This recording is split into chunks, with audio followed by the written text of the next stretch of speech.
Welcome back to the Splitting Hairs podcast presented by Jackrabbit Illustrated. It's kind of a Victory Sunday. You know, we talk about Victory Sundays when we do the show, but we have an exciting show tonight for you. Chad, Dallas, and our special guest, Jackrabbit wide receiver coach Josh Davis here with us tonight. Josh, how you doing? I'm doing well. Thanks, guys. Good. Well, thanks for joining us. Before we get started here, just got to do a quick shout out to a couple of our sponsors. Cottonwood Coffee in Brookings, South Dakota. Again, it's some of the best coffee you can get. As I've talked about before, the bistro, I love going there for their omelets, their pancakes, all that good stuff. When I worked in Brookings, it was a regular stop for me. But now I can get my coffee at Walmart for Cottonwood here in Minnesota. So that's pretty cool. If you're not in Minnesota, though, you can also order online, cottonwoodcoffee.com. Use code JI22 for 10% off your order. So thanks, Cottonwood, for your support. Next, we got to go all the way to Bowdle, South Dakota, and talk about Drake's Place, where you can get all your calzones, all your drinks, all your gas that you need on your way out to go deer hunting, or in the summer if you're heading out to the river. Stop by Drake's in Bowdle, and they'll hook you up with what you need to make sure you're having a great trip. Thanks, Drake's, for your support. All right. And with that, we have a little bit of breaking news that happened right before we came on here that we want to get to really quick before we talk to Coach Davis. Yeah. Oh, you're going to like this. So, I don't know what this is. The Fargo Forum writer, Mike McFeely, is reporting that 3 NDSU players have hit the portal. Marcus Siegel, the quarterback out of Omaha, DJ Hart, wide receiver, and Dom Ganella, their big running back, will enter the transfer portal. So Ganella has seen his carries dip a little bit due to some fumbling issues recently, but Hart, someone that has really emerged, and Siegel has really become their number 3 cornerback, kind of replacing Jaden Price, who is their good punt returner. So really some interesting breaking news on day when the brackets were announced. The final win just happened. So we'll talk more about that, but we just wanted to touch on that right away here. So wow, that did catch me off guard. God, you hate to see discontent up there. Of all the places. of all the places, you hate to see it. Maybe they got what they needed and they're leaving the shopping mall. There you go. There we go. Oofda. All right. So, Coach, thanks for being with us. We just wanted to have you on and kind of talk about your year, talk about today. So let's start there with today. First, how was Selection Sunday for you? It was great, man. I had a recruit on campus this morning, so I was walking him around from 10 to 11:30, and then 11:15 my family showed up. And what's cool about South Dakota State in today was how many people were there that aren't directly involved in our locker room, but completely welcome. It felt like family. A lot of love in that room. And then, I always said going into it, I don't care if we're the 1 or the 2 seed. And we kind of spoke on that in some staff meetings, but to hear our name as number 1, it was actually pretty refreshing, pretty rewarding. Our guys deserved it.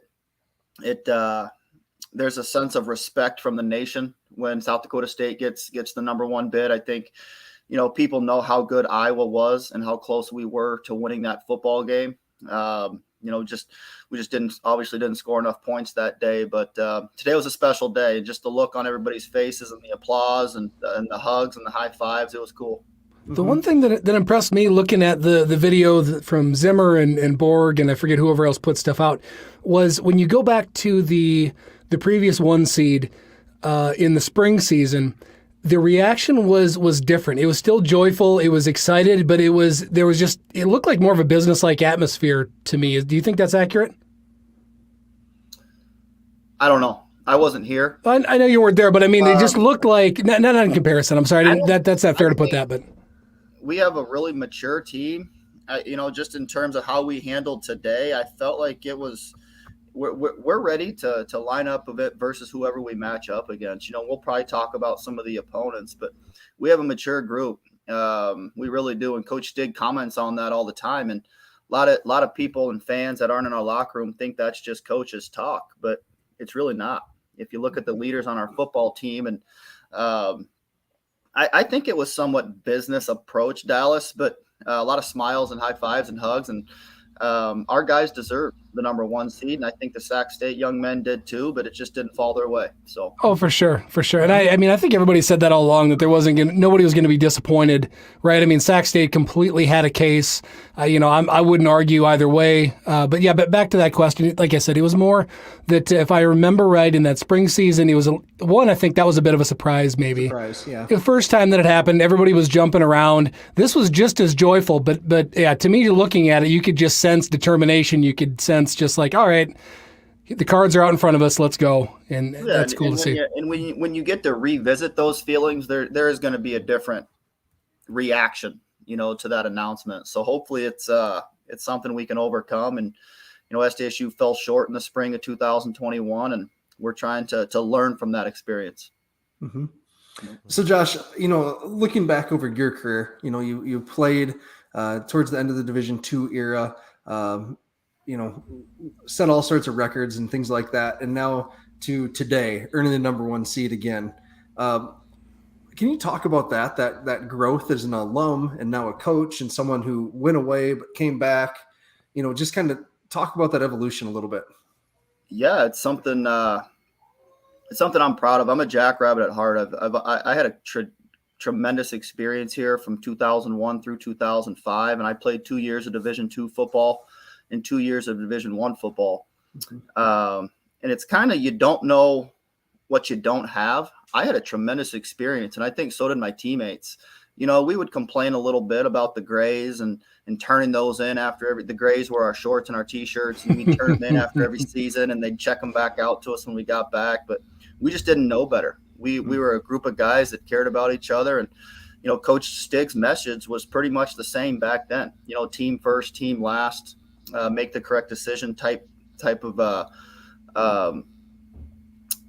direction with our football program. But so many more people are aware of South Dakota State. I think that the NCAA basketball success and just getting that Jackrabbit on ESPN a handful of times, and then the women's basketball backing that up, and we've had a variety of other sports that have carried our name strong, and then football's right there, winning a lot of football games. And I think since, 2013, we haven't missed the playoffs. So it's just stacking success on success. You don't know how fast that fan base has grown, but it's definitely grown. And with that growth in fan base comes growth in support as well, financial support, just taking care of our program. Obviously, with the buildings and the facilities that our football program has, we feel like we can recruit against anybody in the nation and even beat some group of 5 schools. Not only on the field, but in the recruiting world. Something I'm proud of. I don't dwell or think about it all that much. I had a great experience. I think that the 07, 08, 09, 2010, 12 era, they had great football teams and great success as well, but we've been able to continue to grow as a program with recruiting, with facilities, with support, with the stadium, that now here we are. So something I'm proud of for sure. Awesome. And this is kind of cool too. What goes along with what you're mentioning. Thanks, Randy, for saying this. He says, nice to see SDSU getting the top seed now on the ESPN crawl during the Kentucky Gonzaga basketball game. Yeah. Like, how cool is that? Just that's showing up over marquee game, millions of eyes seeing that. That's right. Chad, Dallas, I don't want to monopolize the conversation here. You guys got anything? I was just going to ask how much the change has been, facility wise and recruit wise from when you were there till now, and how you see that changing culture wise. I mean, the culture probably hasn't changed much, but as far as the level of recruit and maybe talk a little bit about the upcoming guys that we have. I see we got one from Sioux Falls. So yeah, I think Stig's been consistent with how he's ran our program, but he's also grown a lot at accepting quality advice from quality assistants, all the way from our training staff to our strength staff to our administration to our support staff. Jonathan Schaefer and the guys that he's able to work with. We truly show up every day with the championship mindset.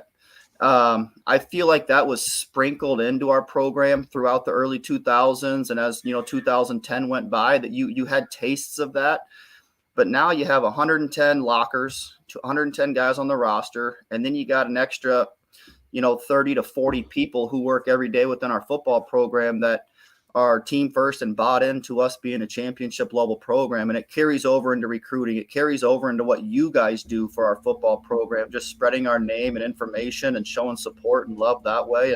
And sometimes some careful criticism even. And that's okay, because by no means are we perfect, but it's all part of how we got to where we are. There, it's hard to just put my finger on one part of that. And you commented on what's to come. I'm not going to drop a ton of names on here, but we have some really good guys that are future Jackrabbits coming aboard. And one of the receivers that I think you might be mentioning, I'm really excited about. I got hired during his recruitment, and was able to meet and see and visit with him and his family and get to know him. But we feel really good, not only about that young man, but about who he's going to be future teammates with. And we got some work to do yet for the class of 2023. We're working on that during these couple of off weeks pretty regularly. Some of us traveled, some of us didn't. We were in the office prospecting. But it's a really good time at the end of the year with this bye to really focus in and not play catch up, but try to get ahead with some of these recruits who are making decisions in their families. So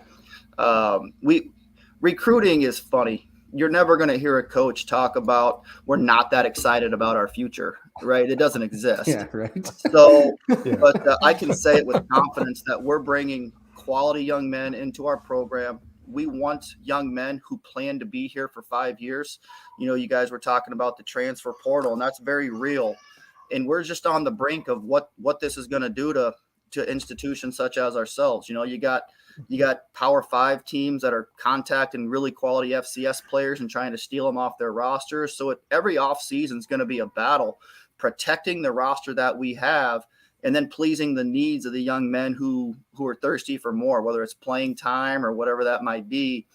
You got to kind of put a different hat on versus a coach and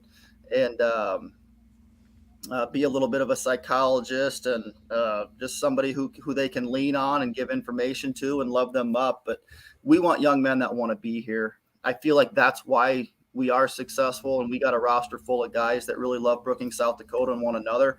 And we're going to work hard to keep it that way. So good.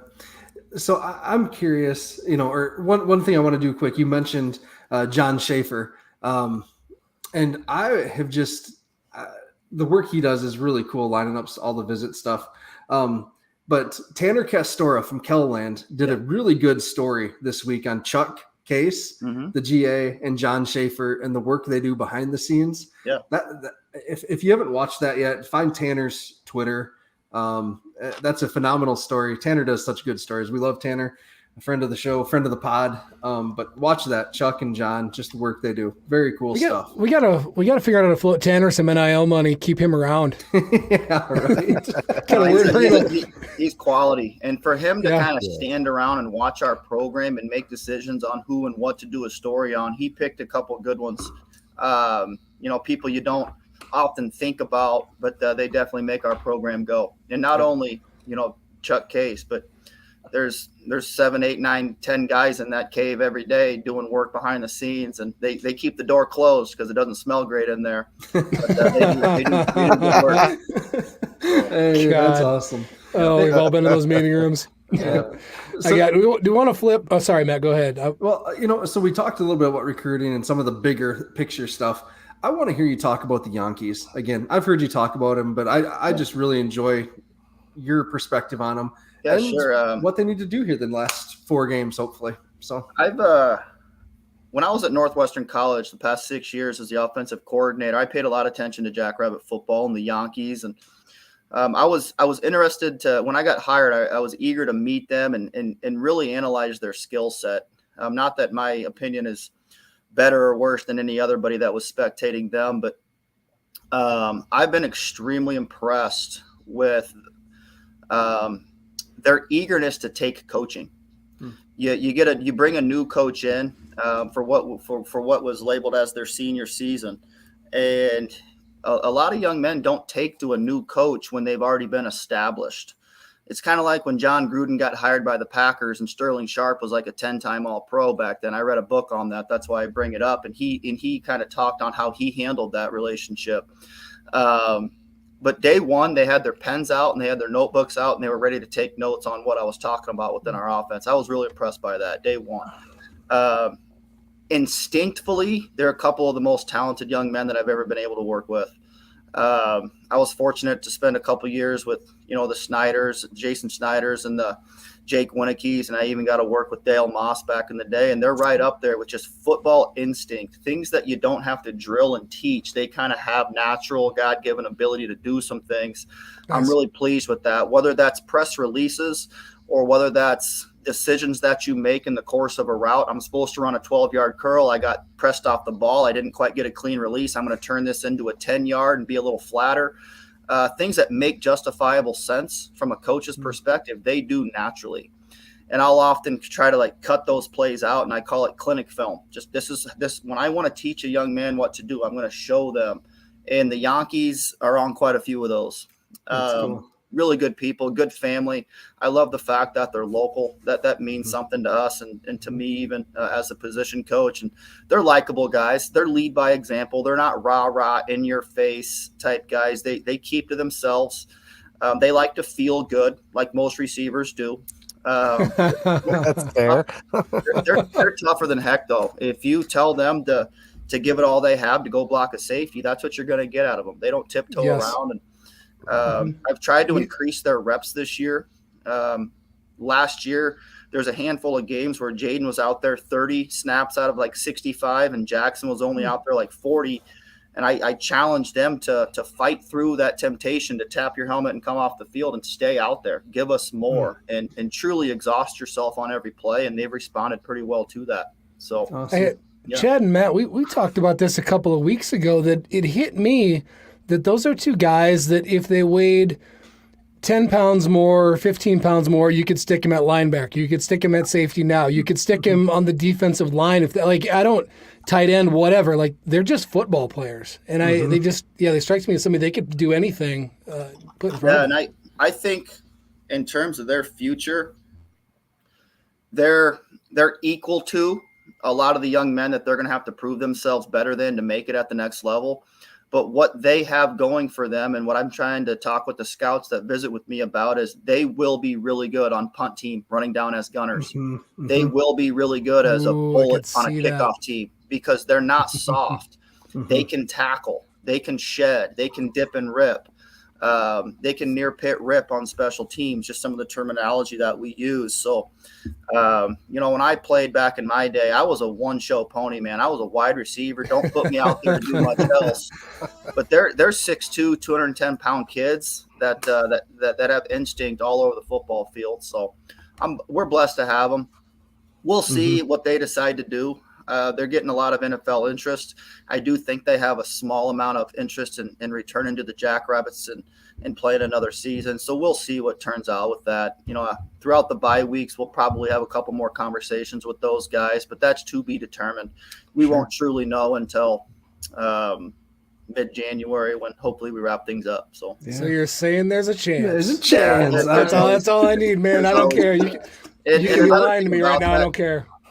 Another thing about that is with Division I football and transfer portal, there's young men that have worked really, really hard in waiting for their opportunity for the Yankees to leave and for to see what we can do to fill those shoes. So I'm excited about that as well.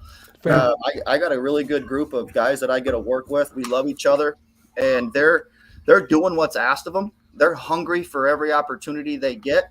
So I'm excited for whatever does happen. I think we'll be in a good spot. Awesome. Man, last year I just thought that the Yankees blocking was completely underrated, and sure, it's a huge part of the game out there, and they can make a small pass go for so much further. And we're stubborn. We're going to run the ball when we have 7 blockers and they have 8 immediate fitters. We run the ball here at South Dakota State. And so how do you handle that 8th tackler? Well, you get your receiver in there and you get him involved in the run game. And we preach it. I don't make light of it. Even with the recruits that I bring in that are seniors in high school right now, you will be involved in our run game or you won't be on the field. That's that's kind of Missouri Valley wide, but definitely here at SDSU as well. So sure. Yeah, that shows. So you mentioned a little bit, these guys know I love the recruiting, the roster building aspect of all of this, and you have some young guys in your room, like you mentioned, AJ Coons, Devin Cole, Tyler Feldkamp. Canyon Bauer is a veteran and stuff. We know him. That's about to nerd out. Yeah, no, but just, when we talked before the season, Dane Miller, someone that, you were excited about his future and stuff. Can you talk about those guys a little bit? And sorry, Dallas, for nerding out for a second. I just love roster building, recruiting. Well, AJ plays a role in our offense right now. In our heavy set personnel, I labeled him as the starter in that group. And I think Canyon Bauer is rotating in that package as well. They don't get a ton of opportunities to catch balls in that package, but they might, right? Just as tendency breakers. And I believe that when we do give them a route to win, they can win those reps. Throughout fall camp, Devin Cole was our most productive wide receiver. Targets, catches, and yards. He's an overachiever. He's scrappy, tough. You've seen him jog onto the football field for probably 12 to 15 reps per game this season, and he's held his own. There's still some route technique stuff that Devin's working on, but when the ball's in the air, he's going to find a way to come down with it. I really believe in Devin Cole and what he's going to be able to bring to the table in the future. Canyon Bauer is a do-it-all type guy for us. Canyon's got a really good future for us. He's to the naked eye, to the general fan, they don't realize how valuable Canyon Bauer is for our offense. And I've brought him in a couple times just to make sure I pat him on the back and say, hey, man, keep it up. There's not a ton of glory with what you're doing right now, but there will be. There's light at the end of that tunnel. And then AJ, like we already talked about AJ, but AJ's wide receiver ability is there. Just he needs another offseason most likely to where he is in the huddle with Mark Gronowski every time, and they're working on that timing and the relationship that way, but he's got a good future. Feldkamp right now as a practice player is doing an incredible job. When his time comes, I feel like he's going to be full circle wide receiver ready to handle everything that this position requires.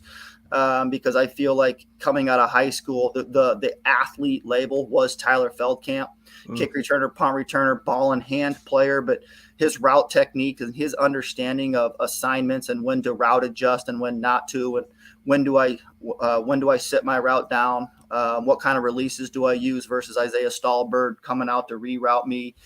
So just the experience that he's getting right now is really going to benefit his future.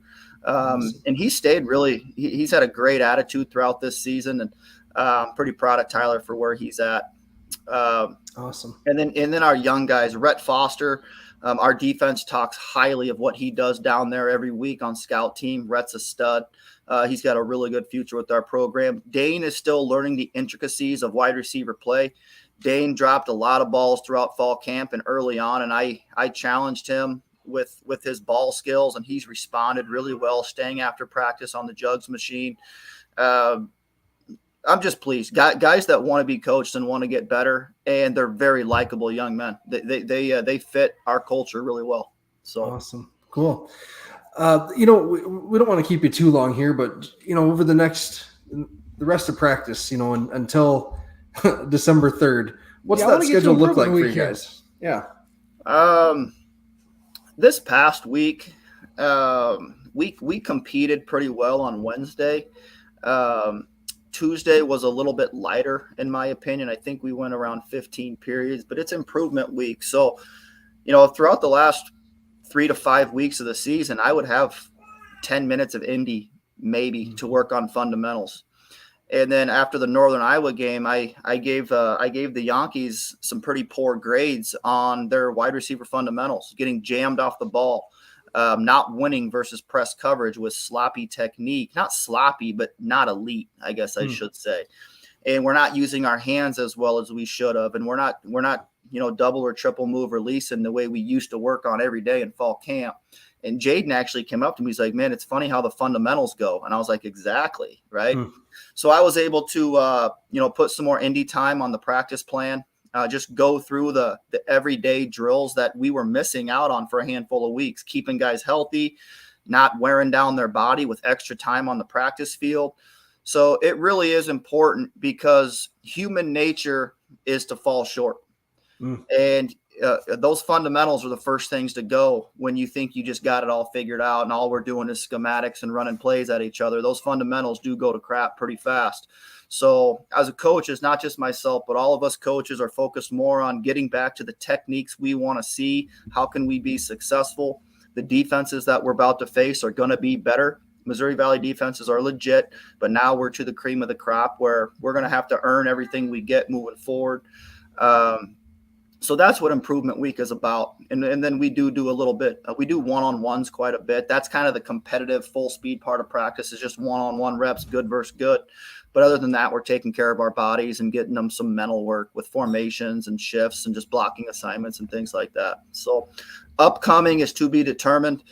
We met today after the selection show. We talked about Monday, kind of what that's going to look like. It'll be a little bit lighter, just kind of seeing who's off the injury report, who's on, where we at, Charlie Miller with bodies and getting guys back, and who can go full and who's limited reps.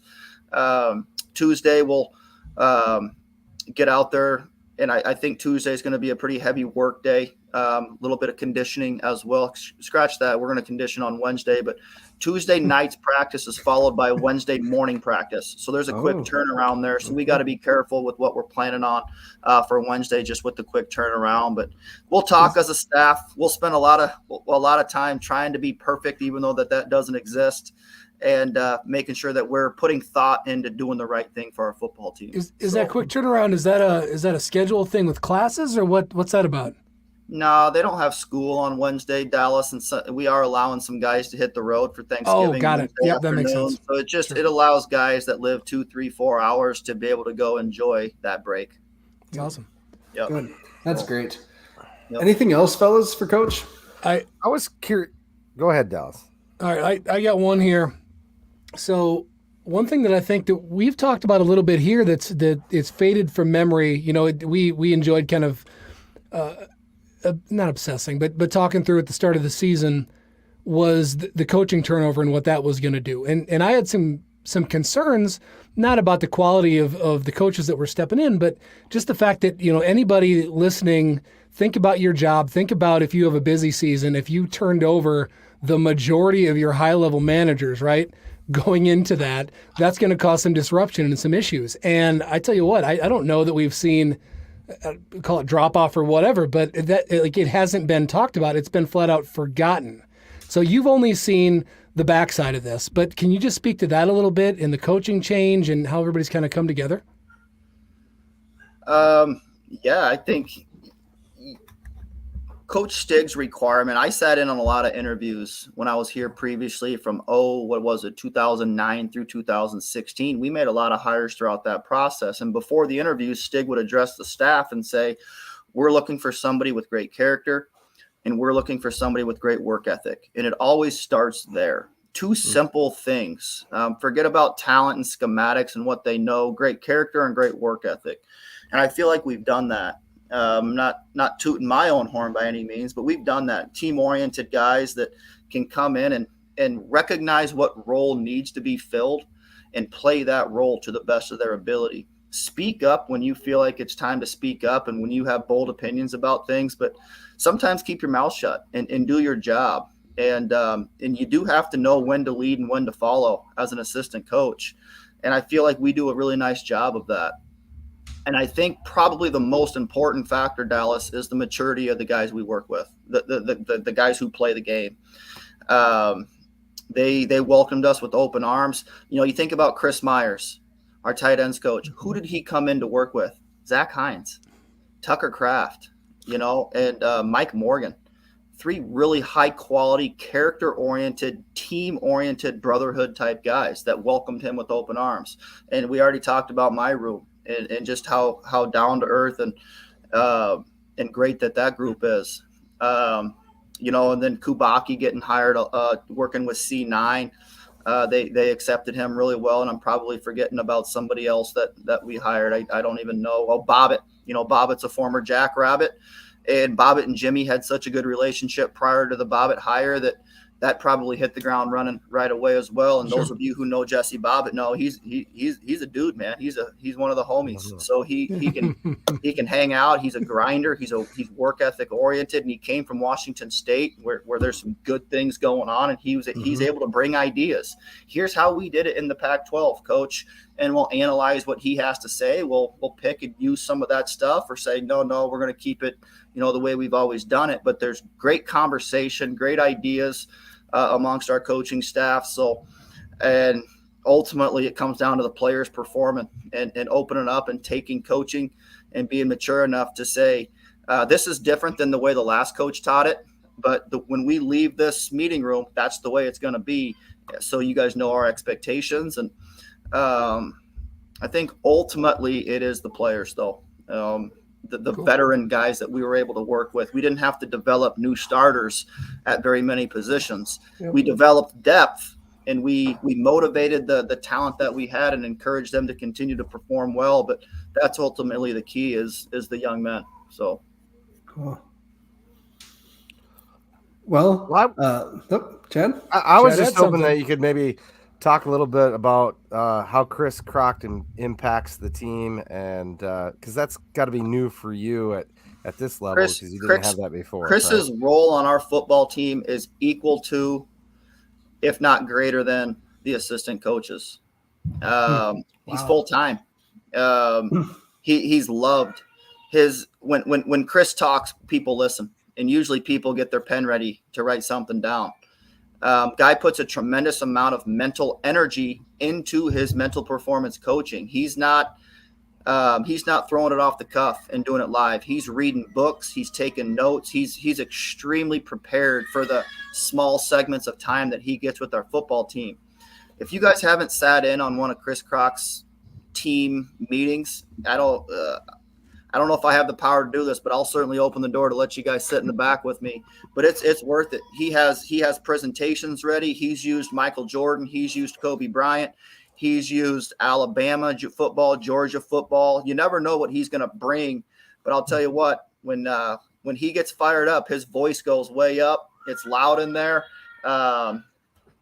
You don't have a choice but to lock in on what Chris is talking about and what Chris is saying. And then even in our staff meetings, Coach Stig uses him for insight on, Hunter Dustman missed a couple field goals at Missouri State, right? Mm-hmm. And prior to that, he was money. And since then, he's been money. But we talked in our staff meetings about what are we doing with Hunter during the week of practice. And Chris had some strong thoughts on what we might be able to switch up with his routine to make it more game-like. And who knows if that's the reason that Hunter's got back on track. But I didn't have any thoughts on what Hunter needed to do, but Chris did, cool. And it's just the guy's extremely valuable. I had my reservations on mental performance and what that was all about until I got hired here. And I've always really liked what Chris has done, but he's a huge part of our success and getting the guys to where they need to be. And we talk a lot about our guys' maturity. Chris has a ton to do with that. I was missing that when I was 18 to 22 years old, just somebody to lean on for mental structure and organization that way. So awesome. I didn't know about it either until I was in grad school in Mankato, and their players were talking about it all the time.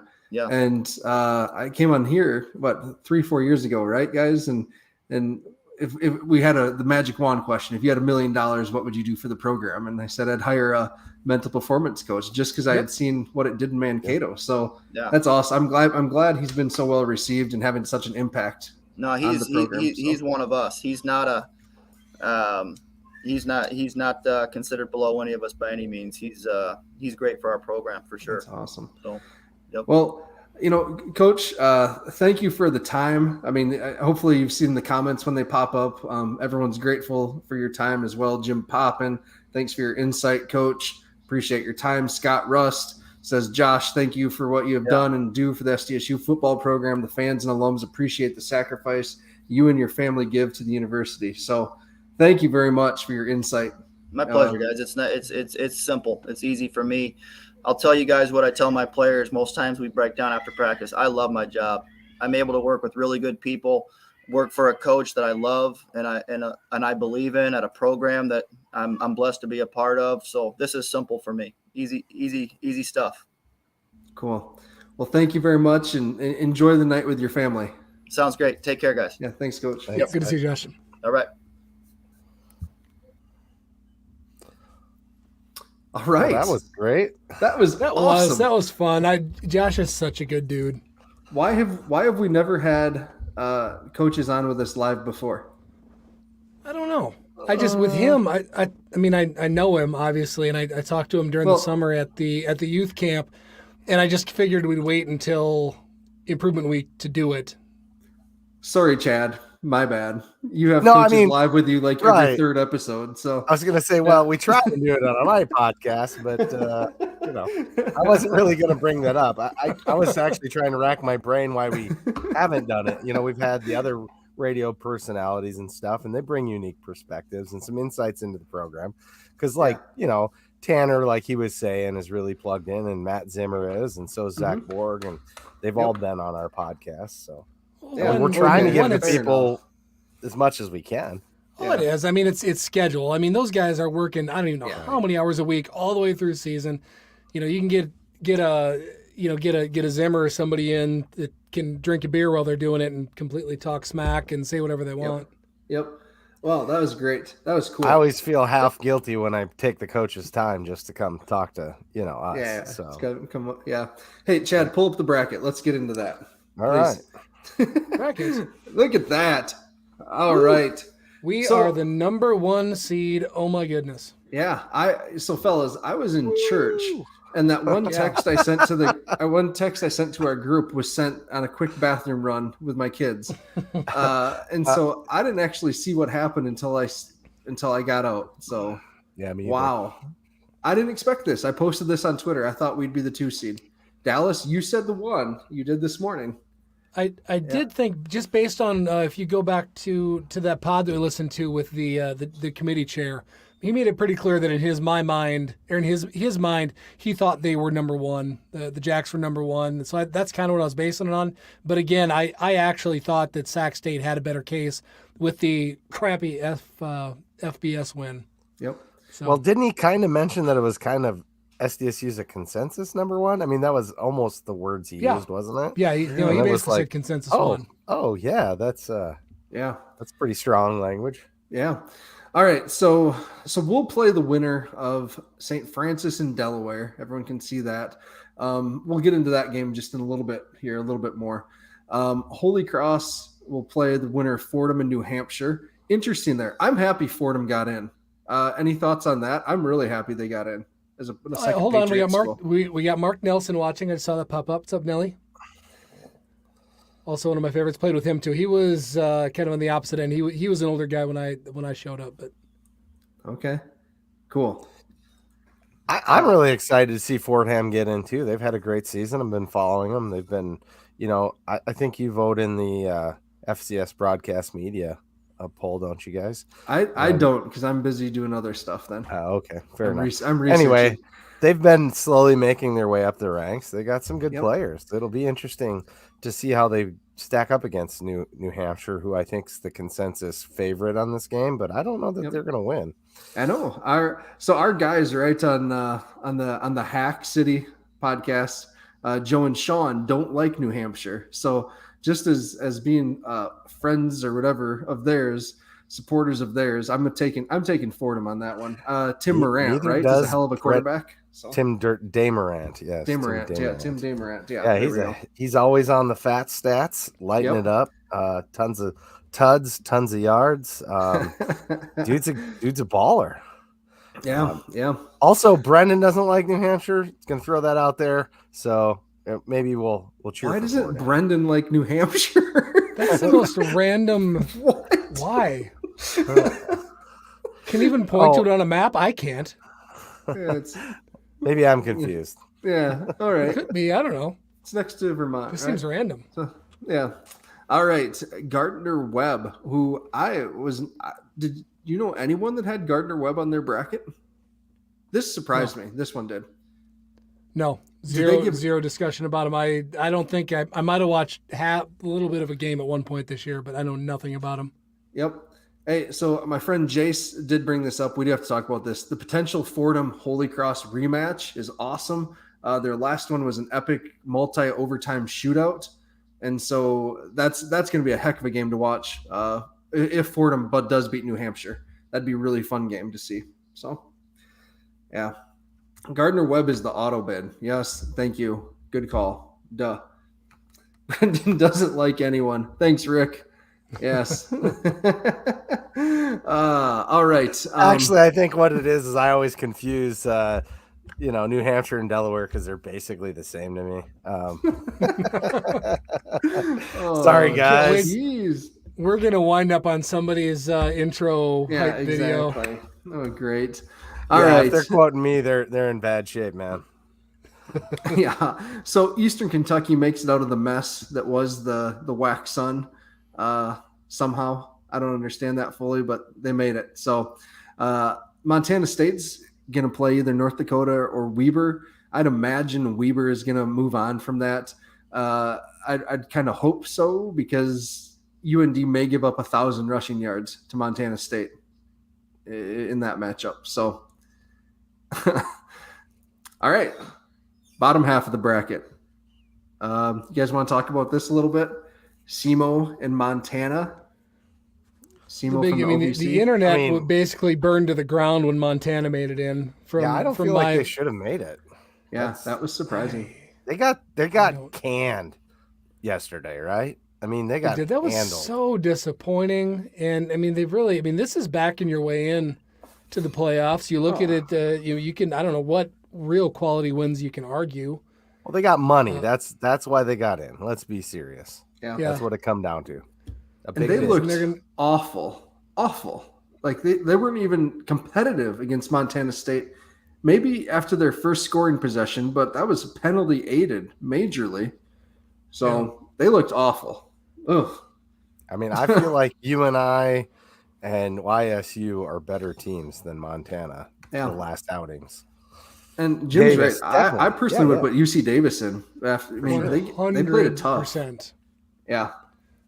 And Davis should have beat. We'll talk about the Sac State when we get there, I guess. But Davis should have won that game. They would have had 10 more seconds, maybe 15 on the clock. UC Davis would have won that game. Would have loved to see them win. Right? Huh. All right. So whoever wins that one, Montana, SEMO. I'm interested in SEMO with Geno Hess, right? The running quarterback. Like that's going to be an interesting matchup there against NDSU's defense. It takes a dual threat quarterback to beat NDSU, and NDSU did look a little vulnerable up the middle yesterday again on runs. So we've talked about their roster departures, so that's just interesting too. I still either one of those teams that in the Fargo Dome in the playoffs, I got to imagine somebody's getting beat by 3 to 4 scores. Yeah, I don't think it's going to be close. Yeah, agreed. Yeah, I don't think you're wrong. But there's still hope, Dallas. Still hope. All right. So Idaho and SELA, or SLU. They don't like going by SELA. SLU. Southeastern Louisiana. So the Fighting X are traveling down there. How do we feel? How do we feel about that? I think it's going to be an excellent game, and I'd like to see them pull it off. I think they have a better team. Just them point being blank, Idaho? they play. Yeah, Idaho. Yeah. Sorry, the Fighting X. My bad. Yeah. They clearly are in the upper echelon of the Big Sky, which was and is perennially one of the best conferences. They blew their last game against UC Davis, or not their very last game, but the game against UC Davis. But I think that's just because UC Davis is that quality of an opponent. And I think if they go down there, they give them the what for. Yeah. Jace says Idaho by 1 million. Yep. I don't know about that, but we'll I think see. they'll beat them handedly. But I think that next matchup with Sanford is going to be fun no matter what. Idaho's dual threat quarterback and SLU's passing game against a Samford defense that gave up 500 passing yards yesterday to Mercer. 500 passing yards. So that's going to be interesting to watch. I think Idaho held their star quarterback out last game, right? Giovanni. Yeah, they're young. He didn't play, and they had a new kid play. I was surprised when it wasn't Jabari, because Jabari came in at the end of the UC Davis game, but they had the younger guy pop in there. So apparently Giovanni's health is on the mend in some way, and that's why they held him out. So okay. All right. Elon versus Furman. Interesting. I don't know a ton about either one of these programs. Besides, Elon smacked Delaware pretty good earlier this season. So that's something to kind of pay attention to. But I don't know much about either one of these two. You guys? I think they call Furman Furple. That's what I know about them. They're the Paladins, right? A knight. Yeah, the Paladins. Yeah. They're purple. Silence is deafening. No, I know nothing about either one. I feel teams that are purple or wear purple should always lose, so I'm going to take Elon. Hey, but Incarnate Word is going to be an interesting game to watch, just with their offense and the points that they can put up. So whoever they match up against is going to have some offensive firepower. So we'll see on that. Elon is good. Thanks, Jace. So we should just send Jace a link. He clearly has got this covered better than us. Yeah, right. Hey, Jace, who you got for Davison against Richmond? I take the Spiders because they're scholarships. As do I. So. Yeah. I like actually Richmond matched up with Sac State. Sac State's going to have to show me that they can pass the ball a little bit more efficiently than they did against Davis, for sure. To I think move along too far in this bracket. Like someone's going to slow their run game down, their quarterback run game especially. So I don't know. I think they got to figure out how to pass the ball. But Davis's secondary is good too. We know that. So yeah, I think I saw two Fans Nation guys had Richmond winning 2 games. Anyway, but getting out of that, and I think getting past Sac State too. So that I'm kind of excited to see that matchup. Yeah, I'm with you. I think when whoever gets matched up with UIW is going to have to win it in a shootout, right? I mean, because they can put up some points. Yeah. Can they play defense though? I mean, they did slow Southern Illinois down at the start of the year, but no, that's true. They really don't play defense. Sac State's got a pretty quality defense, so yeah. I don't know. So this is a fun bracket. I mean, I think they got it right. Besides Montana, like I don't think Montana deserved to be in here, and we talked about that. I really do like our bracket, guys. Like I know a lot of folks are getting a little bit nervous about Montana State down the road, but that's a semifinal game. No matter who you're playing in the semifinals, they're gonna be good, right? Yeah. A lot of folks saying, yeah, we get them at home this year. A lot of folks saying NDSU, on the opposite side, they'd rather play them before instead of in Frisco. Sure, you know what? But either way, you're in the national championship at that point. Yep. It's going to be a tough game no matter what. Exactly. I would, our fans hopefully would show out. You got to win a few games before you get to that anyway, so you can't get too concerned now. I want to talk actually, if we're looking at just the bracket at large, talk about the 1 through 4 seeds and how those shook out, because I don't think I was the only one surprised by that. Mm-hmm. I think the Montana State fans absolutely have a case to be pissed. Yep. Just slighted, if nothing else. My assumption is, even though the committee chair said that they do not move seeds around based on regionality or matchups, I would bet everything that the way that this went was they said, okay, who's your 1? We agree South Dakota State's the 1. Okay, we're going to make NDSU the 3 then to put them on the other side. I don't know how else that happened, because otherwise it makes no sense. But if we would have been the 2, they would have been the 4 then. Yeah. Look, they did the same thing for the Big Sky teams, right? I mean, Montana State's on one bracket, Sacramento State's on the other side. So they didn't want those matchups before, potentially the national championship. So. Sure, but I'm very myopic in my views, and I am a Missouri Valley homer, if nothing else. So I'm only looking at that side of it. Okay. I mean, the argument could be made to bring NDSU down quite a ways in their seed. Other than other than their record, they didn't have any real quality wins that I saw that stood off the page. But maybe that's my myopic view of teams that wear green and play in the FCS. I don't like. It just is. Montana State was the one thing that felt like a lock in terms of where teams were going to be seated, right? There were some questions about SDSU, Sac State, some questions about, NDSU being potentially 4 through 6. I saw in a few brackets even. Montana State, though, was 3 on all of them. An undefeated Big Sky season, co-champs, only an FBS loss, right? So it just felt like they were going to be locked in at the 3. I don't know. It feels just so strange. I'm with you, Dallas. It feels just so strange that they're not the 3, that they slid to the 4, but whatever. It is what it is. Jordan Fink weighs in. He thinks the committee wanted NDSU and Frisco again, which has to be a money thing. Has to be, he says. I don't know. Resume not there. I mean the Montana thing's a money thing. Couldn't it be the same thing for? But the tickets are sold, aren't they? So yeah, the tickets are sold. But look at just the narrative and the TV viewership. Maybe I'm delusional here, but I mean, is there maybe more interest if you get marker game 2 in Frisco, or is that just only in surrounding the Dakotas? Anyone would actually notice that? Yeah, does anyone care? I think they'll hype the heck out of it if that happens. I mean, we've been wanting it for years, but we haven't 100% holding our side of the bargain. It's time to change that, fellas. Yeah, right. All right, so let's move on. Let's talk about Delaware quick. We'll dive in more next week when we know who we play for sure. But we do need to talk about not shenanigans. Dakota Iron quick. We'll talk about Dakota Iron and equipment here quick.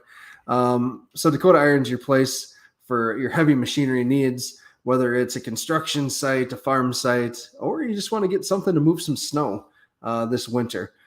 We've already gotten plenty of snow here in Appleton, Minnesota, so I'm good on snow for a while, fellas. But thank you, Dakota Iron. Stop in, go to dakotaironequipment.com and see their inventory. And if you don't see what you need, give John a call and he'll help you find it. So thank you, guys.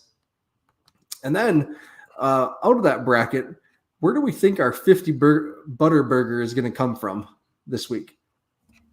Out of our bracket? Out of that bracket that was up.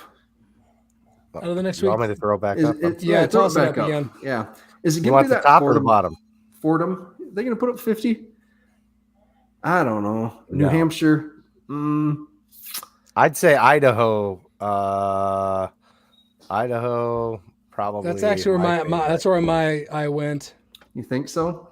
Yep. All right. I think Eck likes to make an impression, and I don't think. Sorry, you call them Slew instead of Sela. Slew. I don't think coleslaw. I don't think. They can defend. What comes out of the north. So if I had to pick one, give me that. Yep. There you go. Hey, and this is a good point. I missed this Jim's point earlier.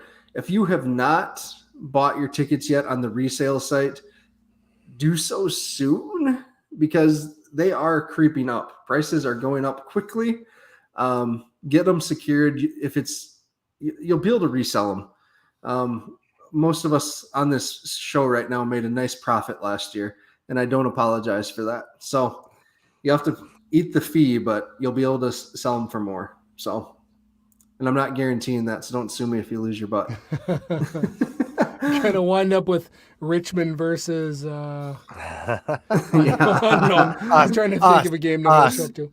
Us. It's actually us, Dallas. That's All right. So earlier in the show, I believe it was Darren or Aaron Almick said that this is shaping up to look like the spring playoff season, right? We have Holy Cross on our side, Delaware on our side of the bracket. Interesting. Very intriguing. So Delaware looks fairly similar to what we saw in the spring. They don't have the dominant running back anymore. He's gone. But what they do still have is their quarterback, Nolan Henderson, who he beat the shit out of, and he still kept getting up over and over and over again. On the season, he's passed for almost 3,000 yards, 28 touchdowns to 8 interceptions. And he hasn't ran as much this year. That year, he was almost, I thought, 500 rushing yards. I could be wrong on that. But 324 gross yards, 132 net. So he is still a problem. And their defense, again, Johnny Buchanan is one of the best FCS linebackers in the country right now. 121 tackles on the season, 1 sack. Just a really fun player to watch at that middle linebacker position. Was watching or just listening to some highlights, and they said he's someone that's going to be playing on Sundays, and wouldn't shock me. He was a good player. In that game, also, you'll recall the Jacks earned 9 sacks, 8 sacks, 7 sacks, something like that. A huge amount. Delaware's offensive line has given up just 25, or has given up 25. That's not just there. That's not a great number. So 25 sacks this season. So that's something to watch. So I'm interested in that. Chad, did you find some stuff on St. Francis? I did find some stuff on St. Francis. You'll have to forgive me here. I got to take that down. Yeah, you're good. To look at it. They put up quite a few yards. Average per game in the air, 252.27. I guess that's a little bit too granular. Their total offense, total yards per game is 444 and a half. Ooh. So that's quite a bit. That's a salty offense. Yeah. And they run the ball for 192 a game. So okay. They have some offense. That's for dang sure. Yeah. It's the NEC though, right? It's the NEC though. Yep. They don't limited really scholarships. But look at the non-conference schedule. I mean, okay, so Akron is complete trash. They are probably the worst FBS team. Are they worse than Colorado State though? So according to this Sergeant ratings, I don't think so, but I would argue that maybe they are. I like watching Maction. Akron is so bad. But I mean, they took them to overtime, which might be Akron's only win of the year. I could be wrong. Wow. Yeah. So and then they played. I mean, they played Richmond to a 10-point game to start the year, and then handled the regular season. So this is not a slouch. This is a good team. Interesting. They do give up 309 yes yards per game, and I saw that too. So I mean, it looks like a little bit more they give up in the air through the air. Yep.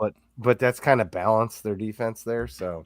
Sure. So we know these NEC squads, right? Because we've played Robert Morris and we played Duquesne. It felt like 1,000 times that they have good athletes. It's just the trenches where they completely fall off is offense and defensive lines. So if St. Francis has that, then sure, then let's go.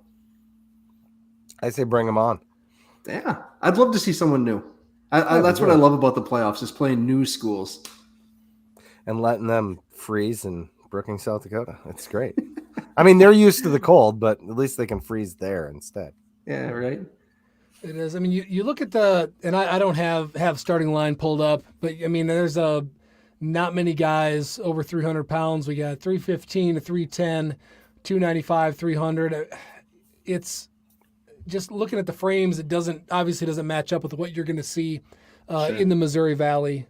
And yeah, that'll be a fun matchup, I guess, to watch and get to learn about a couple of new teams. And that'd be my advice to Jacks fans is make sure that you know when that game is going to be, get it pulled up on ESPN Plus and learn something. Mm-hmm. Mm-hmm. Cool. All right. This has been fun. Man, Josh Davis was so good. Thanks everyone for tuning in on that. So, yeah, homework. Get your playoff tickets secured. Get your tickets for Frisco secured. Then hold on. I got to write this down. Spend next Saturday watching lots of football, like this Saturday. Because that was fun. ESPN Plus rocks.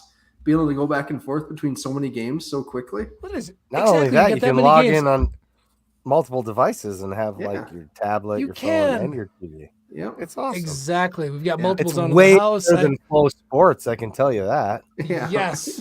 Oh, I have to watch Flow Sports for college hockey. It's the worst. Yeah. So get it pulled up. Free Flow Sports. So watch all the games. Get your tickets. What else was the other one? Oh no, playoff tickets and then Frisco tickets. Got it. Yep. Prep yourself to tailgate and be at the Jacks game.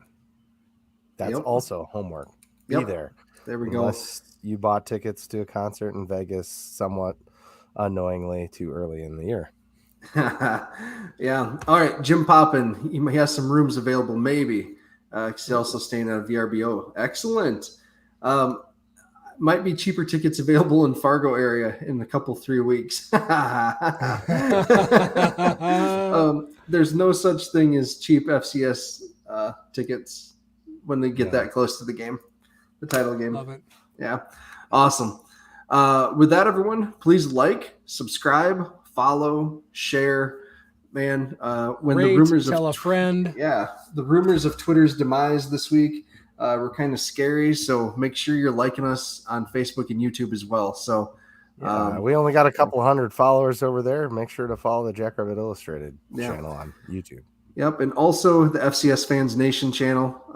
We're part of it, but there's going to be a ton of good content over the next few weeks. So continue to learn about FCS football. So I believe they have a mega pod going on right now. So let's hop in. Let's do it. Awesome. Thanks, everyone. Go big, go blue, go Jags. Jax.